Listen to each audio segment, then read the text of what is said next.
눈물에 대해서 이야기를 좀 나누어 볼까 합니다. 눈물은 참 묘한 면이 있어요. 그렇죠? 어떤 때는 막 울 때 너무너무 억울하고 마음이 아프고 견딜 수 없게 이렇게 눈물을 흘릴 때가 있는가 하면, 어떤 때는 한번 울고 나면 시원할 때가 있죠. 그래요, 안 그래요?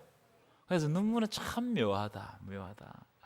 여러분, 모든 사람들이 다 눈물을 흘립니다. 여기에 나온 분들 가운데 나는 한 번도 눈물을 흘려본 적이 없다, 이런 사람 손 들어보세요. 아무도 없으시죠? 만약에 그런 분이 있다면 진짜 병원 가야 됩니다. 왜냐하면요, 눈물을 흘리지 않으면 눈에 큰 이상이 생겼다는. 눈물을 안 흘리면, 눈에서 물이 안 나오면 눈을 감았다 떴다 할 수도 없어요.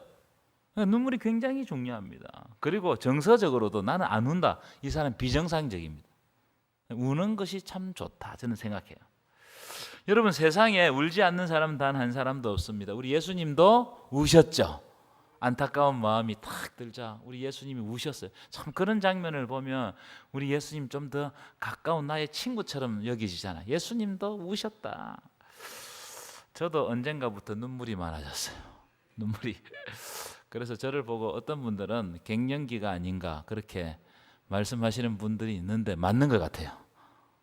눈물이 좀 많아졌어요. 원래 제가 잘 안 울었거든요. 안 울게 생겼잖아요, 그죠? 근데 몇 년 전부터 자꾸 뭐만 하면 눈물이 쭉 흐르는 거예요. 특별히 이제 TV 같은 거 이렇게 감동적인 부분을 보고 있으면 내가 느끼기 전에 눈물이 나고 있어요, 이미. 어떤 때는 가요 무대를 보고 눈물이 핑 돌 때도 있어요. 여러분, 가요 무대 보세요. 저는 한 번씩 보는데 가요 무대를 보고도 눈물이 핑 돌 때도 있어요. 제가 이제 옆에서 이렇게 TV를 보고 울고 있으면 제 딸이 와가지고 아빠 울어? 이렇게 물어봐요.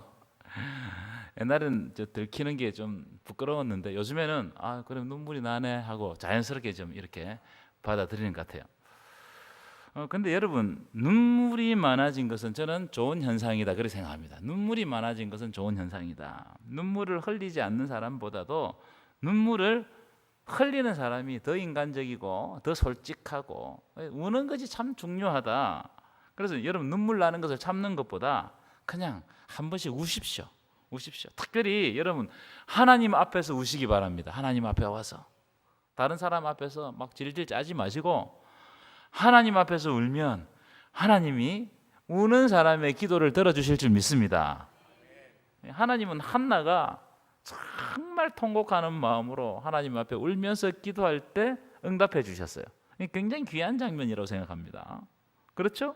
그리고 히스기야가 자기가 병들었다는 소식을 듣고 이제 죽는다는 소식을 듣고 낯을 벽을 향해서 통곡하고 기도했을 때 하나님이 응답해 주셨어요.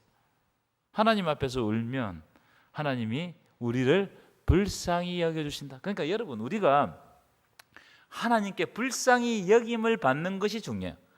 하나님 앞에서는 강하면 안 됩니다. 하나님 앞에서는 오히려 약하십시오. 하나님 앞에서는 부족함을 인정하십시오. 그러면 하나님께서 우리를 위로하시고 응답해 주실 줄 믿습니다. 그래서 여러분, 하나님은 내 아버지잖아요. 내가 연약할 때 기댈 수 있는 아버지. 우리에게 참 좋은 아버지가 계십니다. 그래서 아버지 앞에 와서 조금 우세요. 울면 내가 우는 그 시간 동안 하나님께서 말씀을 주시고 위로해 주시고 내가 못 보던 것을 보게 하십니다. 저도 한 번씩 새벽 시간에 와서 기도하잖아요. 그러면 그냥 눈물이 나는 때가 있어요. 내가 하나님 앞에서 기도한다는 이 사실 때문에 이게 너무 감사해가지고 그냥 눈물이 날 때가 있어요. 참 그때는 아침부터 새 힘을 얻는 것 같아요. 이 우는 게 참 여러분 얼마나 신비로운 일인지 모릅니다. 하나님 앞에서 우는 게.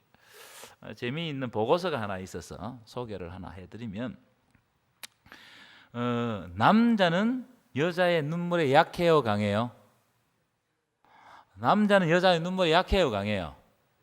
약하잖아. 이 보고서가 진짜 보고서예요. 실험을 한 보고서가 있습니다. 여자들은 남자가 여자의 눈물에 약하니까 여자들이 이 눈물을 무기로 사용한다는 거예요. 여러분, 여자의 눈물은 무기입니다, 무기. 실제로 연구를 했는데 제가 오늘 찾아보니까 2011년에 참 과학자들은 쓸데없는 짓을 많이 하는 것 같아요. 이 과학자들이 연구를 해가지고 이 저명한 사이언스지에 실제 발표를 냈습니다. 어떤 실험을 했냐면은 이스라엘 과학자들이 두 그룹을 나누어 가지고 실험을 했는데, 한 그룹에서는 여성들이 슬퍼하며 울 때 이 눈물을 이렇게 패치, 쏨 패치 이런 데 적셔 가지고 이걸 가지고 남자들에게 갖다 주고 냄새를 맡게 했어요. 다른 그룹에서는 그냥 식염수를 이 패치에 묻혀 가지고, 이 성분은 똑같거든요, 냄새를 맡게 했어요. 그랬더니 여성들이 슬퍼서 흘린 눈물의 냄새를 맡은 남성들은 심장 박동과 호흡이 안정됐다는 거예요. 그리고 남성 호르몬 분비가 줄어들고 공격성이 가라앉는 효과를 가지게 되었다. 이런 연구를, 참 과학자들이 쓸데없는 연구인데 이런 연구를 했어요. 왜? 아마 서양에도 여자의 눈물은 무기라는 그런 속담이 있거든요. 그러니까 이걸 한번 실험을 해본 거예요. 실험해가지고 이런 보고서를, 이런 결과를 얻게 되었다 이 말이에요. 그러니까 여러분, 우는 것이 나쁘지 않아요. 그래서 한 번씩 우십시오. 하나님께서 눈물을 주신 이유는 울라고 눈물을 주셨어요. 여러분, 눈물에는 몇 가지 종류가 있죠. 슬플 때 울죠. 막 분노가 막 가득 차면 막 눈물이 납니다.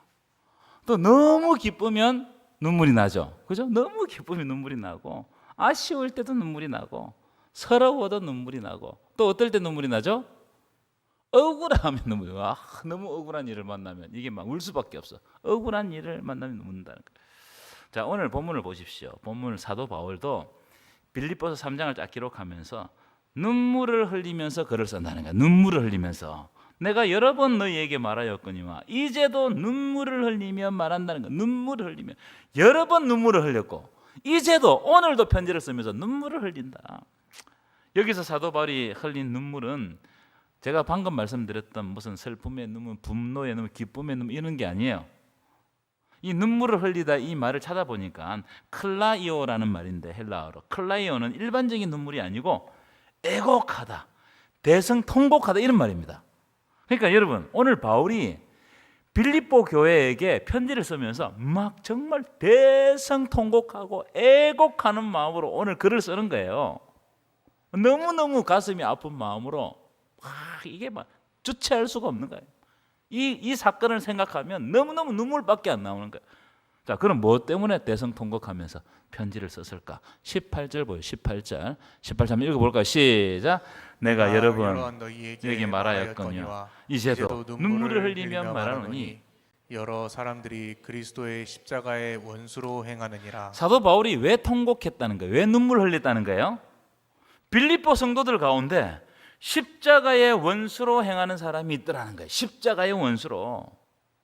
십자가의 원수가 된 사람이 있더라는 거예요. 같은 진리를 묻고 복음을 받아들이고 처음에는 예수 믿었는데 예수 믿으면 믿을수록 십자가의 원수로 행하는 사람들이 있더라는 거예요. 그래서 이 사람들을 볼 때 너무너무 가슴이 아프고 찢어지는 마음으로 통곡하면서 편지를 쓰고 있다. 편지를 쓰고 있다. 여러분, 기독교 진리는요 이런 겁니다. 십자가에 달린 하나님을 믿는 믿음으로 구원받는 것이 바로 기독교 진리인 줄 믿습니다. 여러분, 우리가 믿는 진리는 아주 간단해요. 하나님이 우리에게 주신 진리는요 심플합니다. 복잡하지 않아요. 우리가 믿는 진리는 하나님이 그분의 외아들 예수 그리스도를 이 땅에 보내주시고 그분이 우리 죄를 위해서 십자가에 죽으셨다. 그리고 죽은 것으로 끝난 것이 아니고 부활하심으로 말미암아 사망의 모든 권세를 이기셨다. 그렇게 사망의 모든 권세를 이기신 하나님의 아들이 장차 마지막 날에 완성된 하나님 나라를 가지고 이 땅으로 오신다. 이걸 믿는 것이 우리 믿음의 핵심입니다. 우리는 이걸 믿고 있어요. 사도신경에 딱 그대로 나와 있어요. 여러분, 여기에 복잡하고 어려운 게 있습니까? 우리가 예수 믿는 거, 예수께서 우리를 위해서 죽으시고 부활하시고 장차 다시 오신다. 이걸 믿는 거예요. 복잡한 게 한 개도 없어요. 십자가에 달린 하나님을 믿는 것이 우리 믿음의 핵심이다. 그래서 여러분, 기독교 진리는요 십자가와 깊은 연관을 가져요. 십자가가 깊은. 십자가 없이는 여러분 성경의 진리를 말할 수가 없습니다. 십자가가 없이는 구원을 완성할 수가 없어요. 우리는 십자가를 따라가는 사람들, 십자가를 지는 사람들, 예수 그리스도의 십자가를 우리가 함께 예수님과 함께 지는 사람들이다. 그런데 빌립보 교인 가운데 이 십자가의 능력을 믿지 못하고 오히려 십자가의 원수로 행하는 사람들이 있는 거예요. 십자가의 원수로. 십자가의 원수로 행한다. 이 말이 무슨 말일까? 십자가의 길과는 정반대의 길을 가는 사람들이 있더라. 교회는 다니는데 믿음이 있다고 생각하는, 직분도 가지고 뭔가 봉사도 하고 뭔가 섬기고 그러는데 십자가의 길을 안 따르고 오히려 십자가의 길과 정반대로 가는 사람들이 있는 거예요. 십자가의 길은 고난입니다. 우리가 예수님과 함께 고난 받는 거거든요. 근데 교회 오면 축복만 받고 싶은 사람이 있는 거예요. 그거 아니면 다 모든 거 다 내팽개 쳐버리는 사람이 있어요.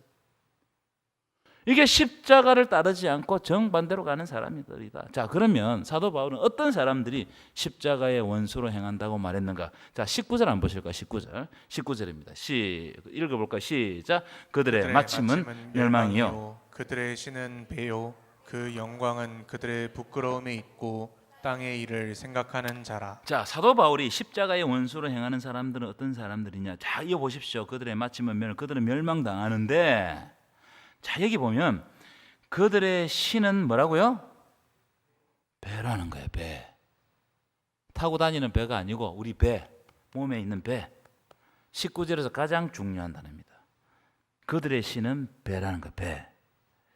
십자가의 원수로 행하는 사람들은 자신의 배를 신으로 삼고 있다 이 말이에요. 자신의 배를. 이런 사람들이 십자가의 원수로 행하는 사람들.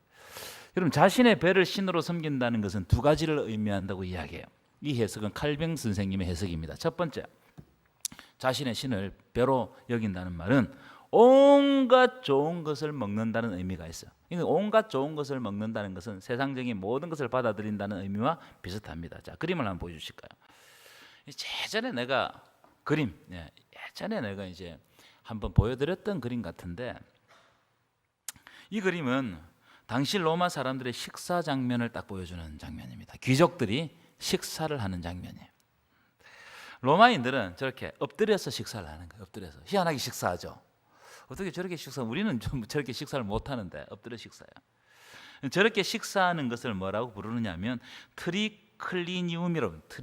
트리는 세 개란 말이에요. 세 개. 클리니움은 세 개의 탁자란 말이에요. 세 개의 긴 테이블. 이 긴 테이블에 각기 다른 방향으로 놓아놓고 엎드려서 식사를 하는데 온갖 진귀한 음식을 가져다 놓고, 여러분 로마가 세계를 제패했잖아요. 온 곳에 있는 음식들을 다 가져와 가지고 막 먹는 겁니다. 근데 식사 시간이 한두 시간이 아니에요. 3시간, 4시간, 5시간 하루 종일 먹을 때가 있어요. 어떻게 이렇게 길게 식사를 하느냐? 엄청 먹고 토하고 엄청 먹고 이걸 반복하는 거예요. 프랑스에도 그런 문화가 있다고 그러죠. 이게 맛있는 식사를 맛보기 위해 가지고 막 먹고 토하고 먹고 이걸 반복하는 겁니다. 배가 신이 되어버렸어요. 배가 자기가 좋아하는 거, 온갖 그 세상적인 것을 막 다 가지는 거야. 다 경험하고 다 맛보고 다 해보는 거야. 여러분, 그걸 보여주는 게 우리 지금 이 나라에도 있다고 생각해요. 여러분, 동서고금을 막론하고 맛있는 음식을 먹는 것에 목숨을 걸고 있어요. 지금 이 입에 있는 리비도를 막 채우기 위해 가지고 막 얼마나, 여러분, 제가 이거 계속 강조드리고 몇 번 말씀드렸죠. 우리나라는 먹방공화국입니다. 먹방공화국. TV를 틀잖아요. 여기도 먹는 거, 또 틀면 저기도 먹는 거. 이 세계 돌아가는 거 보세요. 어떤 나라는 못 먹어서 굶어 죽고, 어떤 나라는 너무 많이 먹어가지고 성인병에 걸려 죽어요. 진짜 그렇다니까, 진짜 그렇다는 거. 네, 여러분, 입을 즐겁게 하기 위해서, 여러분 배를 즐겁게 하기 위해서 목숨을 걸어서는 안 된다. 이거는 여러분 상징적인 말이에요. 온갖 세상적인 나한테 좋은 거, 뭐 즐거운 거, 이런 걸 타가서 막 다니는 거. 배가 신이 되어버렸어요. 내 즐거움이 신이 되어버렸어요. 진짜 그렇습니다, 여러분. 한번 보십시오. 두 번째, 배가 신이 된다는 뜻은 성적으로 타락했다 이 말이에요. 빌립보 교회 가운데 성적으로 타락한 사람들이 있었어요. 이 배라는 말은 성적인 의미를 가지는 거거든요. 여러분, 요즘 시대도 한번 보십시오. 성적으로 어마어마하게 타락했습니다. 여러분, 저는 정말 겁납니다. 말하기도 민망해요. 이거 단에서 말하기가 민망하단 말이에요. 여러분, 사회만 그렇습니까? 아니에요. 교회 안에도 부끄럽지만 정말 말하기 힘들지만 성적 타락 요소들이 많습니다. 교회 안에서 부정행위가 일어나는 일들 여러분 심심치 않게 보지 않습니까? 참 인정하기 싫지만 진짜입니다. 이걸 경계해야 된다. 경계해야 돼요. 이 문제 때문에 실제로 교회들이 무너진단 말이에요. 어떤 교회는 제가 가보니까 내가 있었던 교회입니다. 어떤 교회에서는 계속해서 성적인 문제가 일어나는 거예요. 계속 이게 끊이지 않아. 여러분 이런 문제가 일어나면 수습하기가 쉽지 않습니다. 진짜입니다. 여러분 정신 바짝 차려야 됩니다. 여기서 있는 목사가 넘어지지 않도록 정신 바짝 차리고 기도해 줘야 됩니다. 특별히 동성애 같은 거 지금 설거문이 들어오고 막. 여러분 이건 정말 하나님께서 싫어하시는 거 아니겠어요? 배가 신이 되는 쾌락주의입니다. 쉽게 말하면 쾌락주의. 내 쾌락을 위해서 목숨 거는 겁니다. 여러분 쾌락주의가 판을 치면요 교회 무너집니다. 그렇죠? 가정 무너집니다. 쾌락이 넘치는 지역에 있는 교회가 잘 되는 교회 봤어요? 쾌락이 막 가정이 쾌락이 넘치는데 가정이 바로 서는 교회 봤어요? 가정이 바로 서는 가정 봤어요? 무너지는 거예요. 쾌락적으로 사람이 어떤 사람이 그 가정 안에 누구라도 쾌락적으로 살잖아요. 그럼 그 가정 다 깨지는 거예요. 쾌락이 막 몰려오면 공동체는 무너진단 말이에요. 카지노가 있는 정선에 제가 들었던 이야기인데 이 정선에는 정선 사람들이 카지노가 들어오고 난 다음에는 좀 먹고 살만 하겠죠. 그런데 온전한 가정이 없다는 거예요. 온전한 가정이 없대요. 제가 예전에 근무했던 지금 권순민 목사님 가 계시는 파동제일교회 청도 쪽으로 쭉 가다 보면 가창이라는 동네가 있는데 거기에 보면은 갈 필요는 없습니다. 찾지도 마시고 마사회가 운영하는 스크린 경마장이 있어요. 저는 처음에 그게 뭔 줄 몰라서 사람들이 토요일 주일만 되면 사람들이 가득 있는 거예요. 얼마나 많이 몰려오는지 몰라요. 근데 지금도 그런지 모르겠는데 그때는 그랬어요. 제가 본 장면인데 어느 날 주일 오후에 이제 경마장 앞에 제가 무슨 일이 있어서 이제 그걸로 지나갈 일이 있어 갔다가 오는데 막 사람들이 차를 막 히치하이킹이라고 그러죠. 태워달라는 거예요. 차 공짜로 타기 위해 가지고 막 사람들이 이렇게. 그래서 내가 같이 갔던 옆에 집사님한테 물었어요. 저 사람들은 뭔데 저렇게 많이 나와가지고 차를 공짜로 태워달라고 하냐고 내가 물었더니 저 사람들이 아침에 경마장 와가지고 돈 다 잃고 차비가 없으니까 어떻게 하는 거예요? 차 태워달라. 차 태워달라. 심각한 거 아닙니까? 이런 문화가 대한민국을 망가뜨리는 거예요. 이런 문화가. 이걸 우리가 그냥 비판 없이 봅니다. 비판 없이 보면 안 돼요, 이거. 이런 문화들이 교회 속으로 들어왔다 생각해 보십시오. 하나라도. 그럼 교회 무너지는 거예요. 교회는요, 거룩성을 상실하는 순간 무너져 버립니다. 여러분, 교회 안에 왜 쾌락주의가 들어오는 거예요? 왜 쾌락주의가 들어오는 것 같아요? 교회 안에.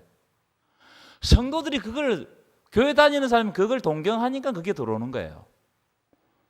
아니, 교회 다니는 사람이 거룩하고 이걸 끊어낼 걸 확실히 끊어내고 내가 하나님 앞에서 정말 말씀대로 살겠다고 결단하는 사람들이 많아지면 그런 문화가 발을 못 붙여요.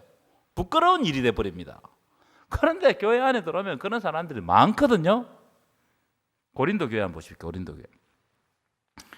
이 고린도 교회는 이 도시 자체가 음란했습니다. 항구 도시거든요. 이 고린도 저는 가보니까 참 그 도시가 좋아요. 근데 이 도시가 굉장히 그 항구 도시로서 유명한 도시였습니다. 그리고 아크로폴리스 위에 언덕에 신전이 쫙 있는데 열 몇 개의 신전이 있었다고 그러죠. 그러니까 고린도에서는 먹고 살려고 하면은 그리고 고린도 신전 그 신전 안에 1000명의 여제 그 사제들이 있었어요.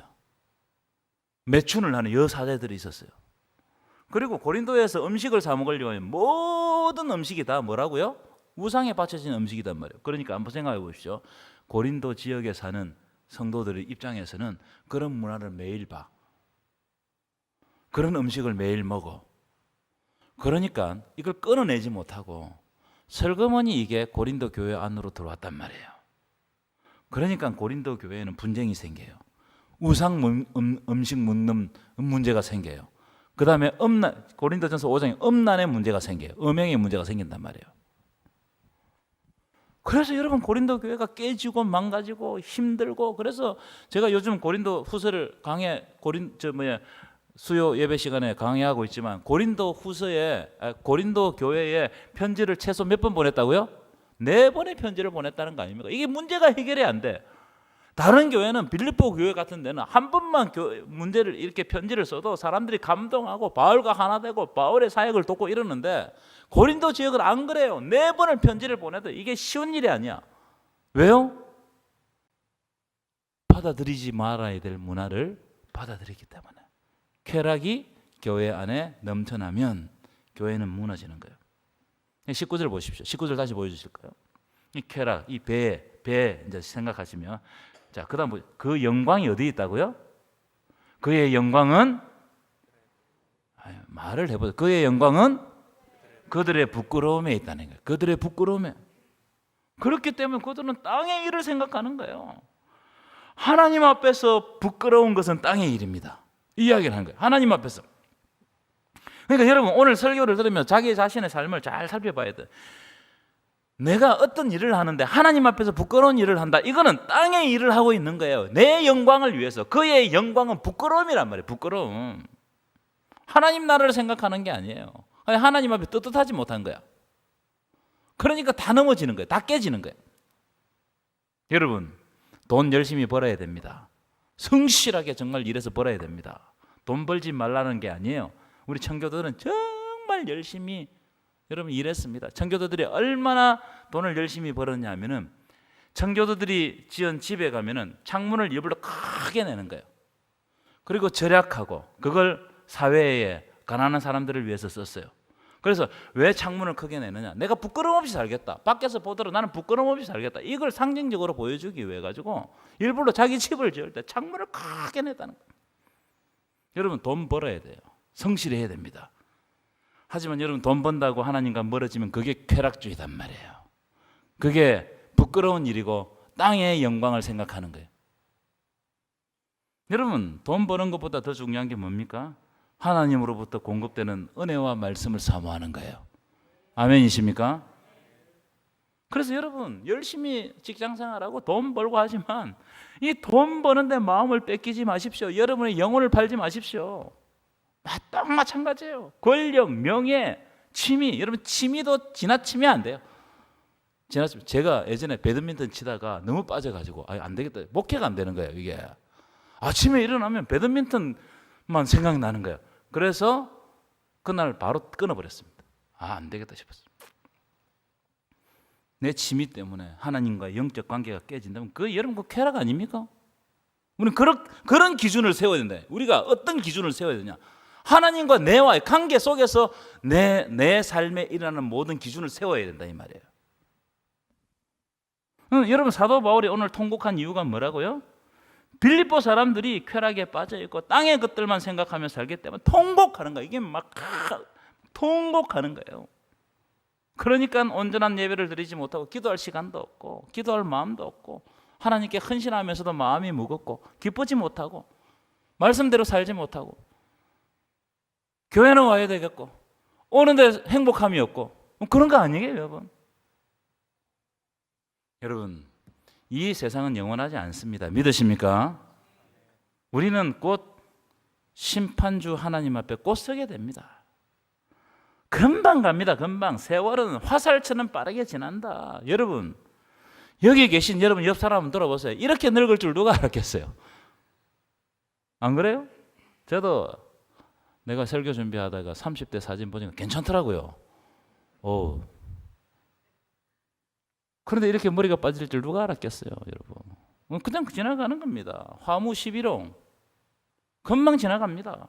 잠언서에 보면 제 이 말씀 진짜 좋아하거든요. 고운 것도 거짓되고 아름다운 것도 헛되다. 그러나 여호와를 경외하는 여자는 칭찬을 얻을 것이라. 한번 읽어보십시다. 잠언 31장 30절 시작. 고운 것도 거짓되고 아름다운 것도 헛되나 오직 여호와를 경외하는 여자는 칭찬을 받을 것이라. 여러분 이 말씀이 뭘 의미하는지 아시겠죠? 다 지나가요. 금방 늙습니다. 금방 하나님 앞에 섭니다. 그런데 하나님은 누구를 염두에 두시고 주목하시느냐? 오직 여호와를 경외하는 사람에게 그분의 눈을 주목하신다는 거예요. 아멘이십니까? 여러분, 땅의 것들에 몰두하면 하늘의 것들이 안 보입니다. 이건 두 개 다 볼 수가 없어요. 여러분, 땅을 보면서도 하늘 볼 수 있습니까? 한번 해봐요 오늘. 그러면 어떻게 눈이 이렇게 돼야 돼, 이렇게. 한번 해보세요 오늘 가서. 그거 해가지고 내 교육자실로 오세요. 저도 한번 배워보게. 하늘을 보면서 땅을 볼 수 있습니까? 못 봅니다. 여러분, 세상 시간인 크로노스에 마음을 쏟잖아요. 그러면은 하나님의 시간이 카이로스가 안 보입니다. 카이로스가 뭐예요? 하나님의 특별한 시간, 하나님께서 움직이시는 시간, 하나님께서 응답하시는 시간, 하나님께서 말씀하시는 시간, 이게 안 들린다니까요. 사도 바울이 뭐라고 말하냐? 20절 결론입니다. 20절 큰 소리를 읽겠습니다. 시작. 그러나 우리의 시민권은 하늘에 있는지라 거기로부터 구원하는 자 곧 주 예수 그리스도를 기다리노니. 우리의 시민권은 어디 있다고요? 하늘에 있다는 거야. 그럼 우리의 소속이 어디 소속이란 말입니까? 여러분, 이건 굉장히 쉬운 이야기예요. 우리의 정체성이 뭐냐? 우리가 이 세상에 살지만 이 세상에 속하지 않고 하늘에 속한 사람이다. 하나님께 속한 사람이다. 하나님의 소유다. 하나님의 것이다. 아멘 좀 하세요.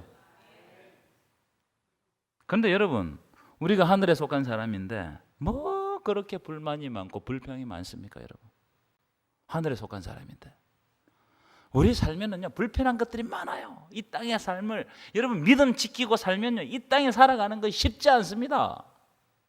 그래서 여러분, 우리가 믿음대로 살아가면 불평이 많을 수밖에 없어요.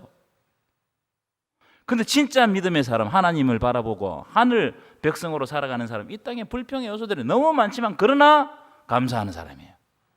왜요? 이 땅의 것들이 내 마음대로 안 돼요. 그러나 하나님께서 열어주시면 열리는 거예요. 하나님께 때때로 우리를 홍해 앞에 세우신다고요. 왜요? 하나님의 놀라운 역사들을 쫙 열어가시기 위해서 홍해 앞에 절벽 곁에 세운단 말이에요. 그런데 그 우리를 절벽 곁에 세우는 걸 우리 죽이려고 절벽 곁에 세우는 게 아니고 진짜 우리에게 감사를 발견하기 위해서 우리를 절벽 곁에 꽂고 때때로 세웁니다.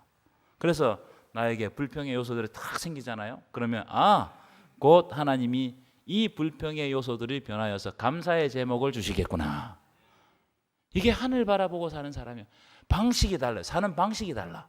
그래서 불평의 끓이, 근심의 끓이 많은데 빌립보서는 기뻐하라. 내가 다시 말하니 기뻐하라. 기뻐하라는 거예요. 왜요? 기뻐하면 이 선치라고 그래요. 내가 지금 이 땅에 지금 여기는 불평거리가 많은데 하나님이 주실 약속하실 약속이 저 앞에 있기 때문에 하나님 나라가 이 앞에 있기 때문에 그걸 선취하는 겁니다. 미리 당겨서 내가 기쁨을 누려버려요. 그래서 세상 사람들이 어떻게 살겠어요? 야, 저 사람은 방법이 다르다. 저 사람 분명히 불평거리가 있는데 저 사람 기쁘게 살아버리는 거예요. 그러니까 하나님의 영광이 나를 통해서 팍 드러나 버리는 거예요. 이런 놀라운 역사가 여러분 삶 가운데 일어나기를 간절히 축원합니다.